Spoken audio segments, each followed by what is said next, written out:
Être chrétien, ça veut dire quoi? 59e lettre. Amis et connaissances de toujours ou d'un instant, et lecteurs auditeurs inconnus. Vous l'avez compris, au vu de ce que les lettres précédentes nous ont appris, le christianisme, tel qu'il a été pratiqué par le passé et tel qu'il l'est encore de nos jours par les différentes confessions qui s'en réclament, n'est pas tout à fait ce que visait la bonne nouvelle. Il n'est pas vraiment l'accomplissement de la religion juive. Faut-il, parce qu'il s'est trop intellectualisé, jeter pour autant le bébé avec l'eau du bain, comme on dit? Certainement pas. Pourquoi? Parce que, si vous avez été attentif, vous avez saisi que, même en l'état, il détient la solution de la paix en ce monde. À la fois la paix intérieure pour chacun de nous et à la fois la paix pour tous les types de sociétés et entre les nations. Pour nous en convaincre, reprenons par le début.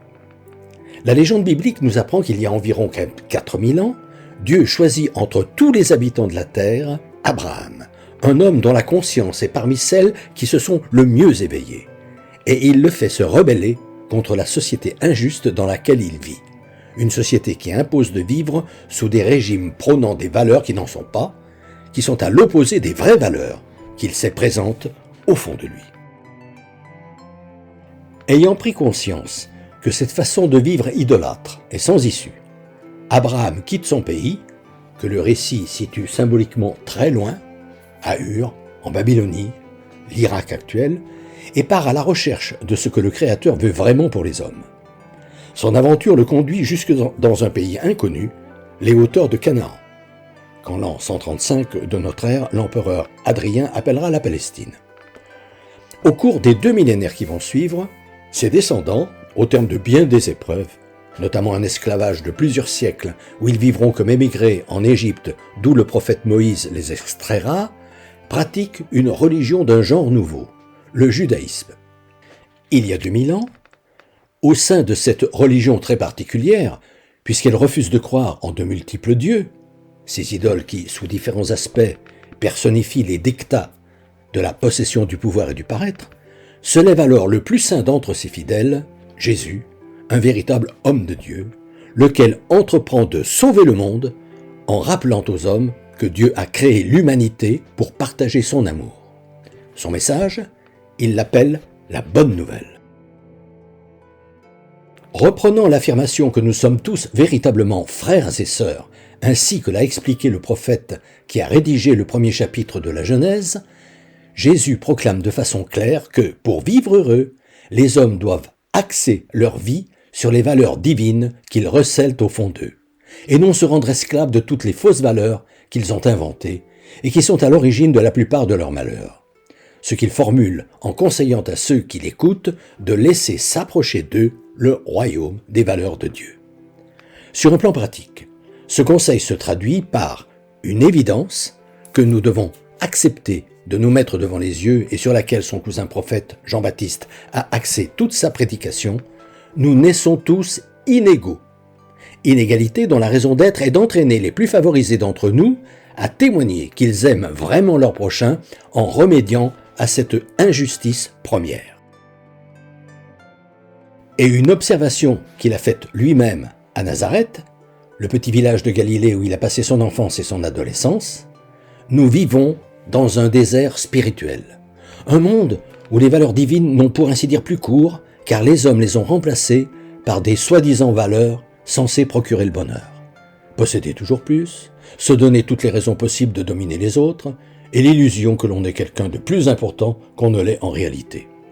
3 tentations qui sont radicalement à l'opposé de ce qu'a voulu le Créateur quand, pour partager son amour, il a créé le monde et mis les hommes à son sommet afin qu'ils partagent à leur tour l'amour dont il les aime. Pour remédier à cet état de fait, Jésus, reformulant la supplique du prophète qui demandait à Dieu, dans le passé, « Seigneur, si tu nous montres ta face, nous serons sauvés », enseigne qu'il faut veiller et prier sans cesse. Effectivement, celui qui discerne en tout être et en toute chose la présence du Créateur ne peut plus se comporter mal et leur faire du mal. Il est sauvé. Ainsi, comme l'a été Abraham, Jésus est chargé par Dieu de changer le cours de l'histoire. Il quitte donc sa famille, ses amis, son métier, son village, et part sur les chemins entamer une série de prédications originales, en général sous forme de paraboles, afin que ses auditeurs puissent se remémorer facilement son enseignement plus tard. Toujours afin de bien faire comprendre que ce qu'il enseigne est vital pour l'humanité entière, il signe sa prédication en se laissant condamner à mort, flagellé, couronné d'épines et crucifié. Ainsi, pense-t-il, le sommet de l'injustice que représente un tel châtiment indigne et immérité marquera les esprits. De l'union de tous les témoins de la vérité dépend le bonheur de l'humanité. Mais bien qu'il ait pris soin de former ses disciples pendant 3 ans, Jésus n'est pas du tout certain que, lorsqu'ils devront commenter son geste, ils fassent clairement la différence entre le domaine de Dieu, le domaine spirituel, et ce qu'ils imagineront qui relève du seul domaine intellectuel, dernier domaine qui, immanquablement, se traduira par autant de façons d'interpréter ce qu'il a dit et montrer qu'il y a d'esprits savants pour l'expliquer. Aussi, la veille de sa mort, prend-il la précaution de leur commander par 5 fois de rester unis.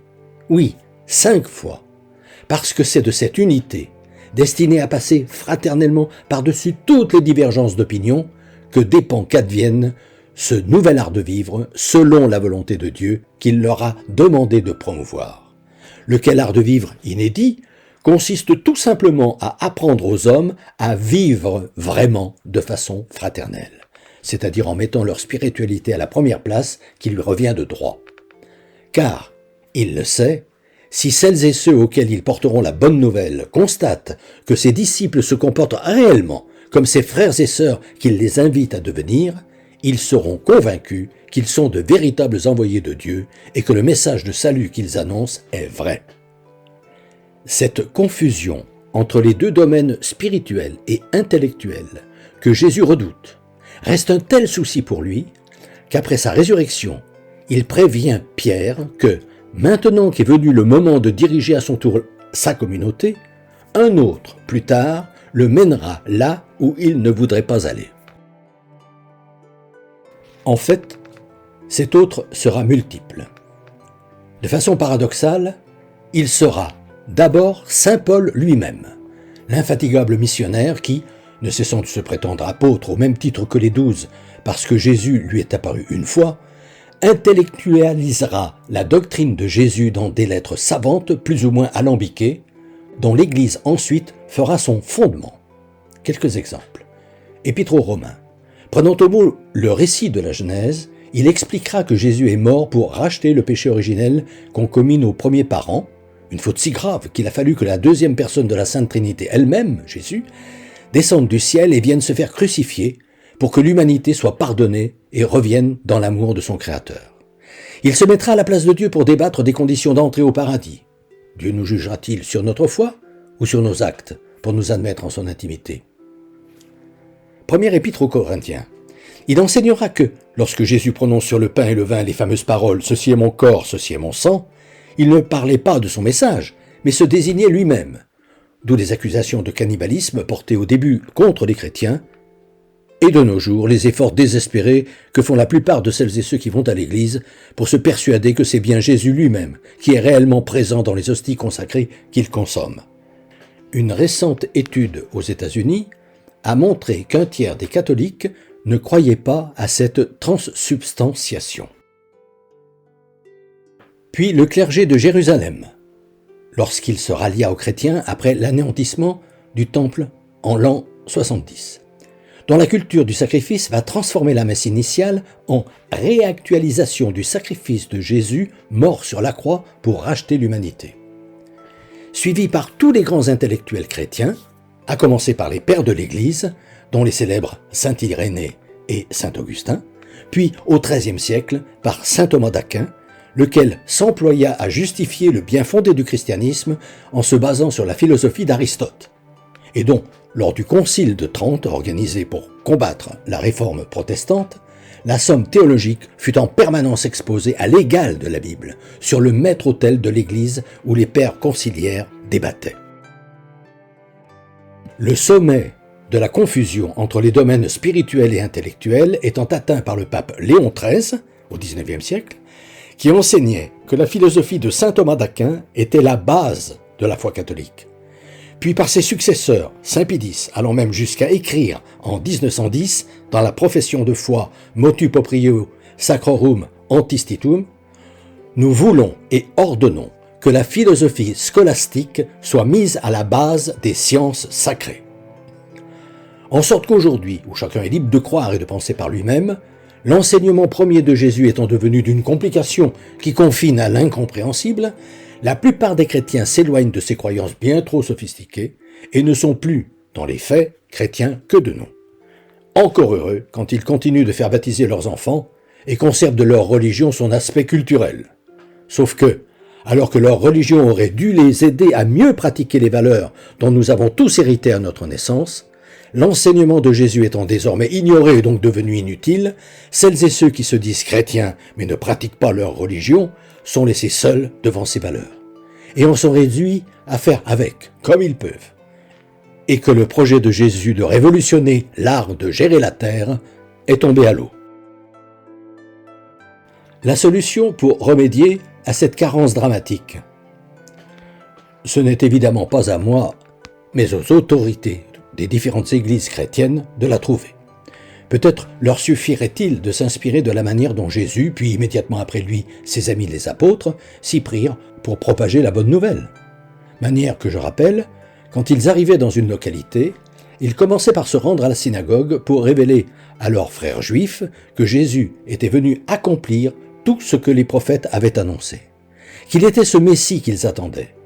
Puis, le dimanche, avec les Juifs et les païens qu'entre-temps ils avaient convaincus de l'amour fou que Dieu a pour les hommes, ils se réunissaient autour d'un repas frugal pendant lequel tous s'imprégnaient de ce que Jésus avait dit et vécu, chacun sortant de ces réunions fraternelles fermement résolu à en vivre au quotidien. Transposé, cela pourrait donner. Les autorités des différentes églises pourraient commencer par demander à ceux qui viennent dans leurs églises, les pratiquants, ceux qui s'appellent fidèles, d'inviter le dimanche à ces agapes simples, celles et ceux d'entre leurs connaissances qu'ils savent avoir été baptisés, mais qu'ils ne voient pas souvent à la messe. Transformant ainsi les offices impersonnels actuels, où l'on s'aligne artificiellement rang après rang les uns derrière les autres, en réunion cordiale, comme cela se faisait à l'origine. Tous partageant autour d'une table ce que chacun avait apporté, se souvenant de ce que disait Jésus, se demandant comment il aurait réagi et se serait comporté face aux événements qu'ils avaient vécus la semaine précédente ou qu'ils prévoyaient devoir vivre la semaine à venir.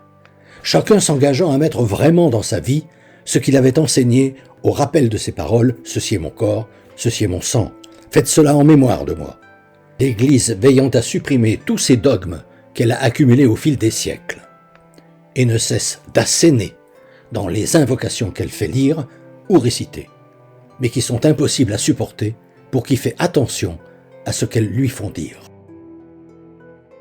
Convivialité qui pourrait donc déjà commencer par un retour à ces réunions dominicales du début, amicales, fraternelles, sans cérémonie. Tout simplement. Ce qui aiderait à reprendre progressivement conscience que nous faisons tous partie de la même famille, la famille de Dieu, et donc sommes tous les enfants de Dieu. Lucidité qui aiderait déjà à remobiliser les chrétiens qui se sont éloignés de leur baptême.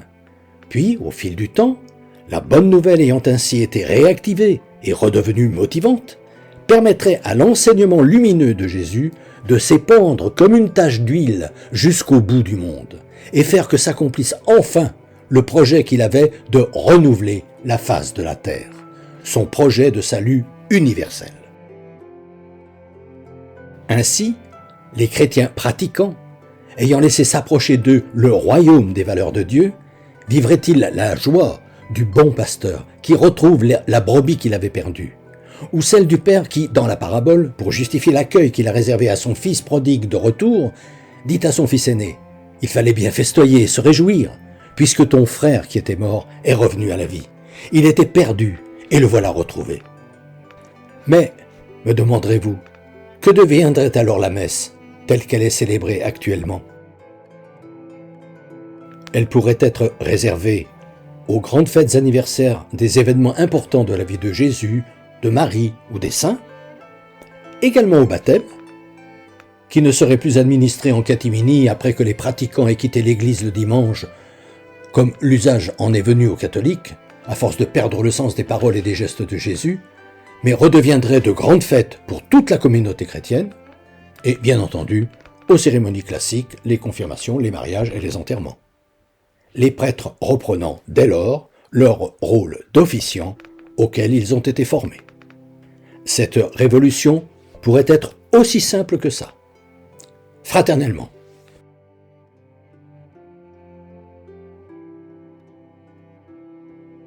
Depuis des années, environ une fois par mois, j'envoie une lettre d'information spirituelle à tout mon carnet d'adresses. Le thème du moment est, depuis janvier 2019, être chrétien, ça veut dire quoi? Si ce sujet vous intéresse, n'hésitez pas à me transmettre votre mail, en vous contentant d'indiquer auditeur YouTube, vos noms et prénoms, et éventuellement votre numéro de téléphone si vous souhaitez me parler.